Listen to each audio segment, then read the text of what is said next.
بار ایسا ہوتا ہے کہ وہ قدرتی حادثہ نہیں ہوتا بلکہ اللہ کا، بولو بھائی، عذاب. یعنی عذاب کا مطلب اس کی کوئی لاجک نہیں ہوتی، وہ خود بخود ہو جاتا ہے، کوئی وجہ نہیں ہوتی اس کی. جیسے قرآن میں آتا ہے ہم نے پچھلی امتوں پر فرشتوں کو حکم دیا چیخ مارے، اتنی زور سے چیخ ماری کہ لوگوں کے کلیجے پھٹ گئے. اب چیخ مارنے کی تو کوئی سائنٹیفک لاجک نہیں ہے نا، کوئی سائنسدان نہیں کہتا کہ فرشتہ لیبارٹری میں آ ہی نہیں سکتا، وہ روشنی ہے، وہ نور ہے، وہ مادی چیز نہیں ہے. ایسا بھی ہوتا ہے، بعض دفعہ ایسا بھی ہوتا ہے کہ ہوتا قدرتی حادثہ ہے مگر وہ قدرتی حادثہ اللہ لوگوں کے لیے عذاب بنا کے لاتے ہیں.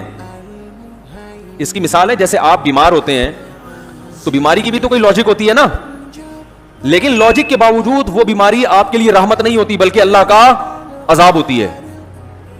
بھائی اللہ تعالیٰ آپ کو نقصان پہنچائیں بغیر لاجک کے یا لاجک کے ساتھ، اس سے کوئی فرق تھوڑی پڑتا ہے. نقصان تو ہو رہا ہے نا، اس میں اللہ کا ارادہ کیا ہے؟ آپ کو نقصان پہنچانے سے مقصد عذاب دینا ہے یا ویسے ہی ایک فطرت کا جو اصول ہے اس اصول کے تحت آپ کو نقصان پہنچایا جا رہا ہے؟ یہ فیصلہ کون کرتا ہے؟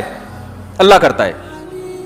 اس کی ایک علامت ہے، حدیث میں آتا ہے کہ جب کوئی مصیبت انسان پر آئے، اگر وہ ایک ویسے ہی اللہ کے قانون اور ضابطے کے تحت مصیبت آ رہی ہے تو اس مصیبت میں انسان کو اگر صبر کی توفیق مل رہی ہے تو وہ مصیبت اللہ کی رحمت بن جاتی ہے، اور اگر صبر کی توفیق نہیں مل رہی تو یہ سمجھ لینا چاہیے کہ وہ مصیبت اللہ نے آپ کے گناہوں کے سزا کے طور پر آپ کو دی ہے. وہ مصیبت سمجھ میں آ رہی ہے بات؟